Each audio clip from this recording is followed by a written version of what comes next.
14.5 million in 2021. And then so far in 2022, and this is just what I have closed out, about 10 and a half. Okay. So Yeah. I have a 1.2 closing tomorrow. yes, nice. Yeah. That's And incredible. then a six something closing on Friday. That's amazing. Where did the lead come from?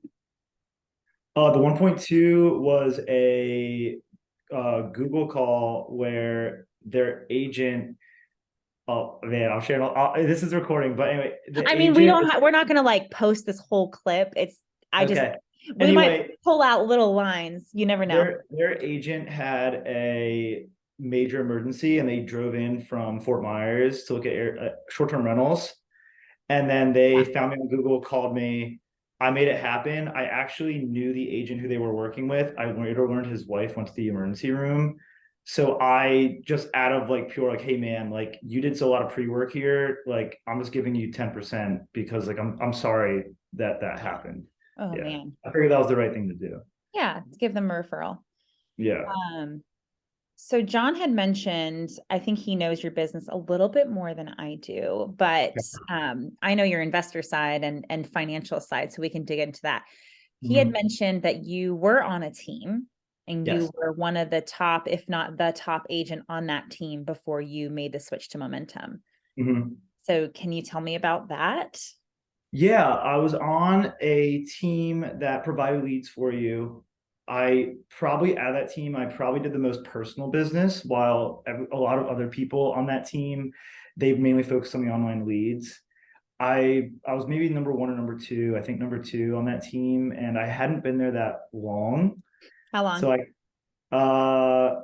maybe a year, a little over a year and a half. And I was like, ooh, like if I'm already at the top, like I want to keep going and I want to build my business more. And I wanted to get in the room where I was with top agents. Like that was my goal, was to get in that room. And then when John and I and you and I started talking as I was joining Momentum, that was where I was like, ooh, like I'm gonna be in a room with just the top agents and I want to get in the room with them and I want to learn from them. And that's kind of just what probably one of the biggest reasons why I joined.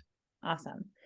And I guess we'll continue with the momentum switch and then we'll go back in time. So when you made that switch to momentum, how did it go? How did it change your business, your lifestyle, your mindset? What happened?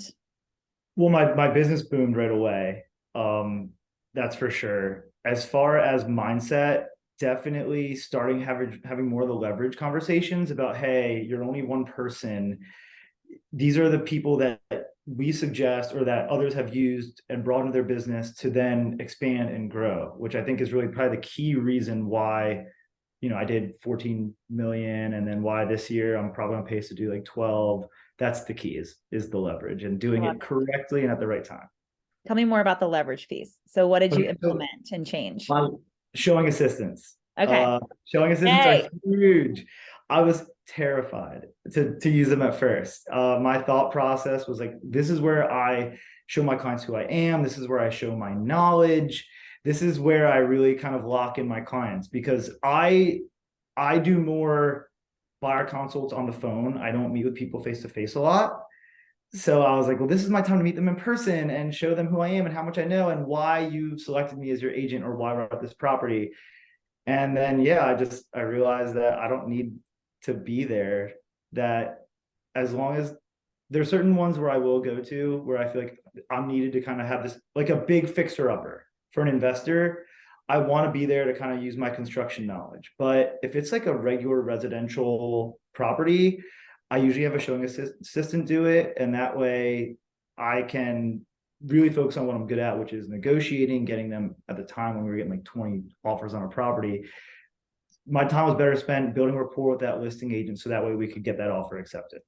Yeah. And did you enjoy it more? Did you enjoy the process more Yeah. with your clients? Yeah. I mean, just the time in the car to showings just was such a killer on time. I mean, I love being at the property and I love real estate, but I just driving there and back, it was such a waste of time. You get back after afternoon showings and you would have to before, be on finish out emails till 7 p.m. And now I'm, done most days by 5 or 6, which is just so much better. That's awesome. So Yeah. moving to momentum, different conversations, adding leverage, adding more time, growing your volume. Mhm. Yes, Okay, absolutely. I love Absolutely. it. Okay. So let's go back in time with your transition to real estate Okay. and how long have you been in real estate? Tell me Mhm. about where those pivot points were that made you hop into the industry. Tell me some more. Yes, I can speak to all of this. So, a very similar story to both you and John. I was in corporate America and I was with Merrill Lynch. I had a very good corporate career. I was an AVP, so associate vice president by age 24. I thought I was crushing life and then making very solid money. And then my team got dissolved. And my team got dissolved, my role got moved, and I realized at that time how little control that I had over my destiny being in corporate America. So about 5 months after that, I actually left corporate America, took a year sabbatical. So I traveled, I surfed, I had an amazing time, went to a million different continents and countries. And then I got my license while I was doing that. I actually didn't go back directly into an agent right away. Instead, I did like a technology consulting role to financial advisors because that's what I used to do. I had a salary, so I used that salary to help support my real estate investing. Then I did a house hack. So I did a house hack. I bought a duplex, and at the time, that strategy was super niche. So like no one really knew what that was. I posted about it a little bit on Bigger Pockets and on social media. And then I started having people come and people were like, wait a minute, this is real life. And I'm like, yes, this is real. At the time, I think I got my housing payment down to $75 a month. So people started coming to me and coming to me. And I was like, oh, like the snowball started right there. And that's where I was like, wait a minute, I could be an agent and teach people this and help them build wealth, which is huge for me, and also be a successful business owner and fulfill my financial goals.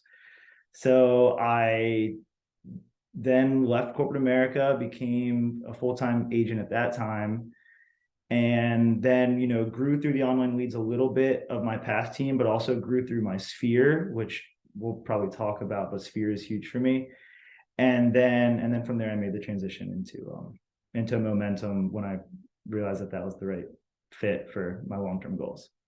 So really it started out with motivation for you to do investing yourself. So was Yes. the real estate license was just to be more cost effective when purchasing and house hacking for your own investment portfolio.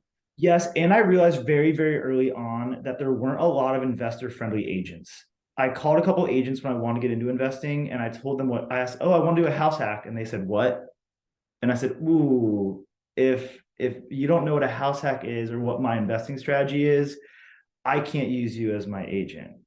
Yeah, they had never So, done it themselves. and no one knew what I was talking about. So then I quickly realized, well, I'm just going to get my license and I'm going to do this myself and I'm going to figure this out. And this Yeah. becomes your niche. It became my niche. I've helped a lot of house hackers in Jacksonville, which makes me really, really happy. What, if you know, what percentage of your client base is investor versus, let's say, retail buyers? I do track it. It depends on the year. It's around 50-50. I love residential buyers. I love that moment when they do move into maybe their first home or they just moved here and their kids are going to go to a new school. I love that. I also do love investors and helping them build wealth and the problem solving aspect of working with investors. I really do enjoy that, and it keeps every day super fresh, so you never get burnt out because you're always working on a new problem and learning. So I enjoy that. You're combining your love of personal finance and investing with helping others do the same and Yes. real estate sales. So Yeah. tell me about your sphere. So you mentioned your sphere is huge. Tell Yes. me what that means to you. So my sphere is everything. A big, big, big part of my client book is sphere. I always try to, well, my whole life I've always been that person who people have come to and said, hey, Brett, I trust your opinion on this topic. So I've always been that person. When I started the house hack and posted about it, a lot of people came to me and said, hey, like, you know what you're talking about. I can tell you now. So you built there's a term we use, but you earn the right to speak about a certain topic. Um, so my sphere has always been, like Brett knows what he's talking about, wealth management and real estate has always been a unique fit there. Then I really try to leverage my referral partners. So I intentionally network with a lot of business owners in Jacksonville, especially Jacksonville Beach, people who kind of complement my sphere. So I know that I have people in my sphere of influence who I can send to their business and help their business. And then in return, they send referrals back my way. So it's very organic in that. We like to talk about people being concentrated and how you don't have to spread yourself so thin, Mm-hmm. right? There's a smart way to do business. Yeah. So have you found, are you marketing or is your network looking to invest in a certain area that's become your niche that you don't have to like travel constantly? I know that your consults are on the phone a lot. You have showing Yeah. agents. So has it been dialed into a certain area that investors are looking at, or are you pretty much spread throughout Jacksonville? I will say that another big change I made in my business was really focusing on the areas that I know the best. Jacksonville is a huge market. There are so many neighborhoods, and I'll admit it, I did not grow up here. I've lived here for about 8 years. There's some neighborhoods that I've never been to. And if a client comes to me and says, hey, Brett, I want to buy an investment property in this neighborhood, I'm the first to admit, hey, look, I've never been there, but I know a very good agent who knows that market well. Let me go get you in touch with them. I do a lot of referral business. I will refer business out to other agents right away. And I think, speaking honestly, I think there's a lot of agents in the Jacksonville market who don't know neighborhoods, and they bring their clients in these neighborhoods they've never been to. And I think that's wrong. And I think that they should be willing to refer that out to someone who knows it the best, because in the day, it's the client first. And looking out their best interests. Yeah. But for our best interest and for mine, when you niche on a neighborhood, like my big market is Jacksonville Beach, before showing, there's a lot of bungalows like the one I'm sitting in now that I bought that were built in the 50s and 60s. I pretty much know by now what that inspection report is going to look like before I even go to the property, because I've done it enough. And that's because I do so many sales out here in Jacksonville Beach. I know what's coming. So when I'm in that showing, or if my showing assistant is there, they know what's going to happen. So that way there's going to be no surprise at the inspection. I'm already going to know all the exit lines are going to be cast iron and or little things like that. Okay, so what do you like about working with investors? Is it that they speak the same language as you? Is it, tell me more. What is it? Why investors? Yes. So, well, one, I mean, I'm an investor. I've worked with them my whole career. I will be the first to admit I'm very honest, or very selective on who I take as an investor. I need someone whose brain works as fast as mine does. I do like coaching new investors, but they have to be open to learning.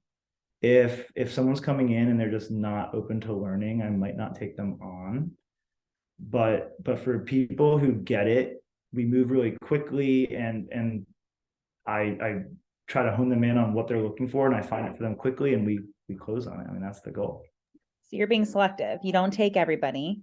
You're No. picking your people Yes. that match your style of business. Yeah, yeah, which is crazy to say, because when you're a new agent, you're like, please, just anyone who's in real estate, like, or looking to buy or sell, please work with me. But now, and I've found that working with people who resonate with you as an agent, everyone has a better experience. And then after that sale, they're so much more willing to refer you. Or if they're an investor, they might be buying a secondary or third or fourth or fifth in the Jacksonville market. And then we've already done this once or twice, and it's just on repeat, and we just keep going and going. And it's really, it's easy, and it's very, very smooth for everyone. Were you always selective, or did you accept everybody in the beginning of your business just to get experience, or were you always having those standards with your clientele? In the very beginning, I'll say my first 6 months as a full-time agent, anyone with a pulse who's looking to buy or sell real estate, yeah, let's go. But yes, but the moment I had one bad client experience where I know I was a rock star agent to them and gave them great service, and just there still was that disconnect, I quickly realized, I can't work with everyone. Not, and they were such a drain on my energy, and it took away from other transactions with great clients. So I quickly realized that, you know what, this is a two-way street. My time's valuable, theirs time is valuable. So let's make sure that they want to be here as much as I do, because I know I'm going to bust my butt for every client. And if that's not respected, then maybe I'm not the right agent for you. With all the respect. Yeah. But then when you, I feel like it's almost like an energy thing. When you bring in the good energy to your client interactions, it just always is just so refreshing, and everyone, it's real estate stressful, there's no way around it, but everyone enjoys themselves and has a good time and gets the results that they need. Yeah. Find the people you want to work with that want to work with you. We used to say, if you wouldn't have them over for dinner, or you wouldn't invite them to your home for coffee, is it really going to be a great cultural fit? If they're not going to be your VIP rating fans and you have a great relationship, kind of what's the point? Go Yes. find someone else that you can have that with. Yes, exactly. And then everything falls into place. Yeah, and that first client who you say professionally, and you do try to help them find another agent, but when you that first time you say, hey, you know what, I'm so sorry, I'm not the right agent for you, and you did it, and you're like, later in the day you're like, oh my gosh, that was the right thing, and you just feel so good, and then you, The yeah, good bring energy follows in the next couple days and weeks and months. yes, exactly. Everything falls into place. Okay, so you are a financial guru, focused on wealth building, focused on Yes. investing. How important is it to understand personal finances when running a real estate business?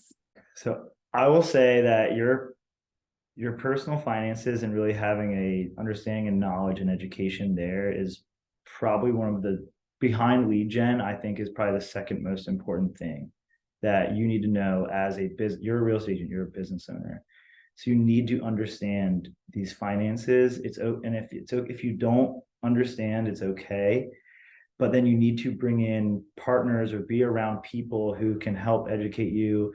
Just like at Momentum, we have these huge conversations. Yes, we talk about lead gen, of course, but we also talk about building financial wealth and maybe how to get out of real estate, or how to leverage or grow your business, or reduce those taxes.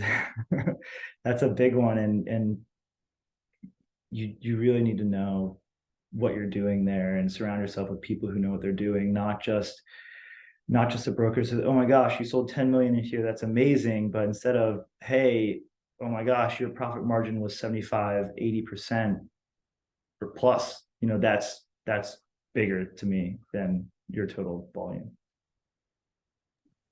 Thank you. It's funny. I had a conversation with my accountant, our end of year meeting. We had it last week, and he told me, he says, man, Brett, I'll tell you this. He goes, I work with agents all over our market. And he goes, you're one of the most profitable agents in my entire book of agent accounting clients. So that made me feel good. Because you're tracking, right? What is it? You're tracking, you're paying attention. Oh yeah, I track everything. I track everything. Everything. Yes. At the end of the month, I've talked about this. I have like a financial date with myself, and I block off time on my calendar. I go through everything financial in my life. I track my net worth every month. Every single month, I track my net worth. It also helps you kind of check on this little, maybe you have like a little stock account that you don't check on all the time. It kind of reminds you like, oh yeah, I got to go look and see what's going on in this account. Pay attention. Yeah, everything. Yeah, track everything. Yep. Track everything. We do it once a month. We don't know Mhm. where we're going or what we need to do unless we know where we are and what has currently in the present happened. So Yes, that's for sure. that's that path. Yes. Okay. Let's see what else. So, I mean, this is a random question. Let's just see what comes out. So, Cool.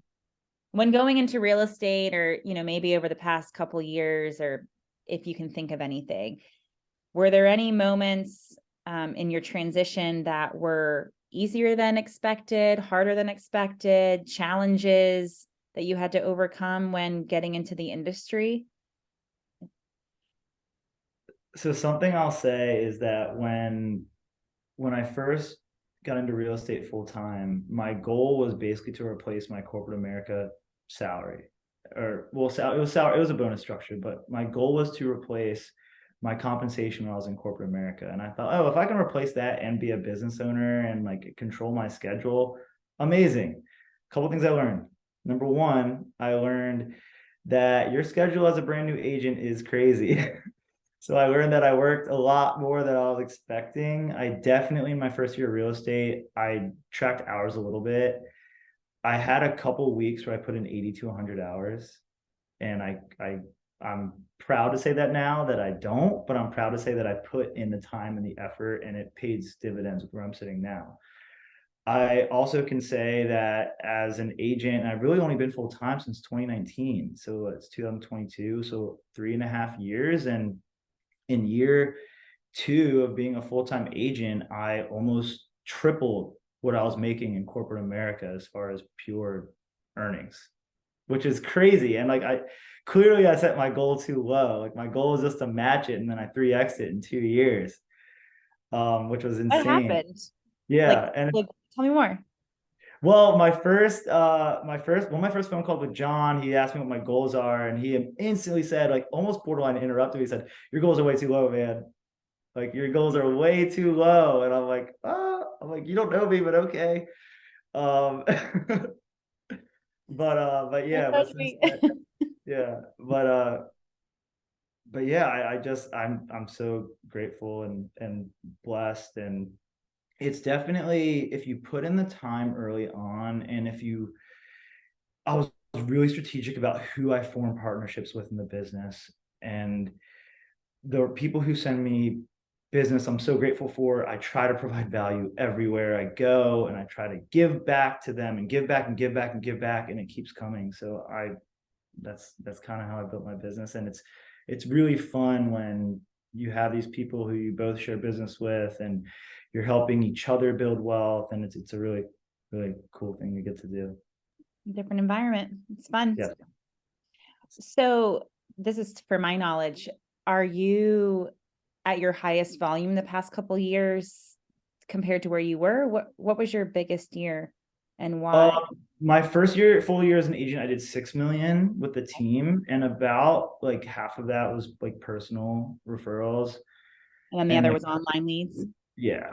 And then that it's scary leaving the online lead world. It was scary, and then I realized so quickly that I didn't need it, and then the next year I did, yeah, 2021, I did like, I have 12 and a half on my tracker, but if 14 is what you guys have, there might be some referrals or something. And then, because I do a lot of referrals. And then, yeah, and then this year is just a tad lower than last year. I think this year I'll do in like actual sales myself, I think like 10, 11. And then I owe a lot of referrals this year. Like, I don't touch St. Augustine. If it's St. Augustine, I will refer that out. Um, but yeah, it's been really, really good. Oh, and then this year's lower, I had 3.8 million fall out of escrow. So that was fun. Oh, market That hurt. or client sentiments? What happened?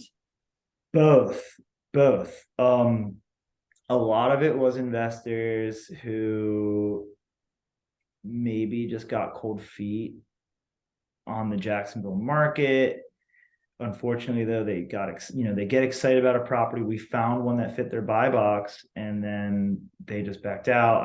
I had three who had major catastrophic financial events happen while they were under contract, Mm, like major medical emergencies and the things you can't big. really control. Yeah, one of them had like a crazy, like, semi not insurance covered disaster at their primary residence in Virginia. Like, something like fell through their house. I don't know. It was weird. I couldn't, it was really weird. I didn't dig in. I was just like, hey, no problem.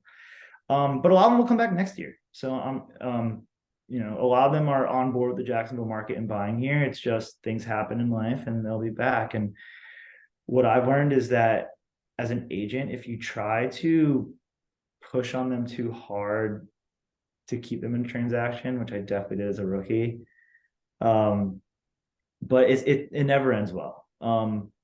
You Now they're making a really poor decision. You show them the data, and that's all you can do as an agent is show them the data, show them their options, show them what I do is I break down their pros and cons of each option, Like, okay, we stay in the transaction. There's the pros and cons. We come back to the, if we're working with the buyer, come back to the seller negotiating this. Here's the pros and cons. Or we walk away and here are the pros and cons of walking away. And sometimes they stay, sometimes we renegotiate, sometimes we don't. But at the end of the day, you never made the decision for them. You just gave them their options. And that's really what, as agents, we're just there to give them their options and show them the pros and cons of every decision they make. And then they're in control. They're in control Yes. of the decision. Yes. Yes. And then that way you never, like I always say, like people say real estate agent is sales. I never sell ever. I don't sell really anything. Yeah, we're I guess consultants. myself. I sell myself a little bit, but once you kind of build that rapport with people, or once you've kind of proven yourself, it's, and when they're on the call, the buyer consult, just as respectful of your time as you are of theirs, it really changes the dynamic of that conversation. Yeah, we always used to say we're not salespeople. We technically we're in real estate sales, but I consider myself an advisor and a consultant. I Yeah, present the situation and then they make the decisions. I'm not going to convince someone one way or the other. exactly. Exactly. Yeah. Unless they're making a really, really bad decision, and Yeah. sometimes I Then we'll gotta say, hop okay, in. hold on. Like, wait a minute. Like, I do have your best interest at heart. Please don't do it. sometimes I sit there and I'm like, hey, look, I'm like, if I'm not gonna sleep for the next week if I don't tell you this. So Yeah. that's how I pressed it. I'm like, hey, look, I'm not gonna sleep for the next week if I don't tell you this right now. Yeah. And because like you're so friendly with them, they're like, they like really appreciate it. Even if they go the opposite direction, at least it's like, hey, I told you. So like my conscience is clear. I'm sleeping all week. Yeah. Honesty. Okay, what does 2023 and beyond look like for Brett Nissen? Okay, so 2023 and beyond, definitely going to keep pushing towards financial independence. That's big. I think that I'll be full FI, where if I just wanted to quit real estate, I probably will be able to do that by most likely sometime next year. Awesome. So FI, financially independent. Yes, financially What does that independent. definition mean to you? Well, so I have different levels of it. So base FI is basically I can cover all my monthly expenses and just kick it. But Lifestyle, but that's bare bones. That's you never eat out, that's you never travel. That's like I eat basic stuff from the grocery store. minimalism. We tried Yeah, that. Wasn't that's not very me. fun. That's not me. That's not me. But I'm saying it's cool to have it. It's cool to hit level one, but you don't stop. So then after that, gonna work on level two. My business as an agent, I'm definitely going to dig in more to my network and just continue to, and again, through leverage, I've been able to be around town more and go out to lunch with key people I want to go to lunch with here in town. So I'm gonna keep kind of focusing on that and investing my time and energy there. um as far as goal for sales, I like this number for myself. You and I have talked about this. I don't plan to bring on a big team underneath me. I want to say relatively small, maybe have a junior agent or two who I can help bring up the ranks. But I want to stay small, work with my amazing TC and my amazing showing assistants and just continue to sell homes here. And whenever John Brooks says it's time to start buying real estate again, I have a bunch of cash that is just burning a hole in my pocket. Let's go. Yeah. Is that what your sphere outreach looks like? Is do you typically meet with people in person? Tell me more about that. I know your lead gen lever, your lead gen lever is sphere. And what does that mean for you? What are you doing day to day for your activities? Sphere. So Sphere, number one, I mean, I have an amazing group of friends here in Jacksonville who happen to all be very successful and have such good careers, and some of them are business owners themselves. So we share clients and referrals, and we're trying to help out each other's business. My lender partner, Chad, is an awesome buddy of mine. Him and I surf and fish together, which is cool. And then I send a lot of clients his way. He sends a lot of client my way. It's nothing formal in writing. I'm the first to admit that, but it's just that mutual respect of, hey, we're here to grow each other's businesses and let's do it. Yeah. And then a big thing I do is I try to provide value. That's a big thing to think about. Try to provide value to everyone you meet. Anyone who owns a business, I'm a business owner. I know how hard it is out here. If someone else is a business owner, I want to help them, especially if they do amazing work. I want to send people your way but I hold them accountable. And if I sent them, depending on their business model, whether it's 2 or 5 or 10 or whatever people, well, hey, I call and remind them, hey, how was so and so and so and so and so and so who I sent you? How are they doing? How was that? And it puts that little nugget in their head to go, oh, hey, I definitely need to send Brett some business because he hooked it up. Conversations, meetings, follow-ups, all the sphere touches. Yes, they're big. And they might not even be a client themselves at the time. They will be, but it's more about who they know and just magnifying everyone's network and building everyone's business. And it's super local and it's super fun to help out all these local businesses while also having mine grow. And coming from a place of adding value to start. Yeah, always add value. Always. Yeah. Always add value. Yeah, literally, like it comes natural to me, but I go out every day, or just when I go out just when I step out the door of my house, I sometimes sit there and go, all right, like I'm here to go out and I'm just going to add value to Jacksonville in some way. And even if I'm at like some little, I'll get coffee out a lot, even though it's not the most financially right thing to do. Like when I'm getting coffee out before this meeting or I'm checking one of my investment properties, I'm like, you know what? I'm helping out their business. And it feels good to do that. It's a great mindset to go throughout the day. How do we add value to someone or something in Jacksonville today? Yeah. Very Yeah. way to lead life every day. Yeah, you're a good mood a lot when you start thinking like that. Yeah. Anything else that is on your mind that you want to add or talk about? This has been great. Because the opportunities that you guys have created, I know that you all have like, I think it's like a coffee company or something that you put capital into. I view the next chapter. My long-term goal is to stop being a full-time agent. I turn 32 in January. To stop being a full-time agent, probably by like 35, maybe 36. And then by then bring in kind of a junior to kind of run the show here. And then I probably also live here. This will be my primary state. So I'll probably do some business when I'm here. I hope to at that time as momentum grows, definitely.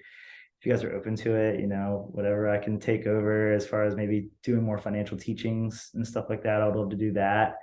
Yeah, I want to go into like other ventures when if I am in the Lifestyle position. investing. Yeah, and if I'm in the position as an accredited investor, I realize I have a unique set of skills being from wealth management at a high level and in real estate at a high level, investing and building a sales business that I can provide value as in more of a consulting type role, and that my my knowledge and my knowledge is probably very valuable, I think, especially as I continue to get better as a person and as a business owner.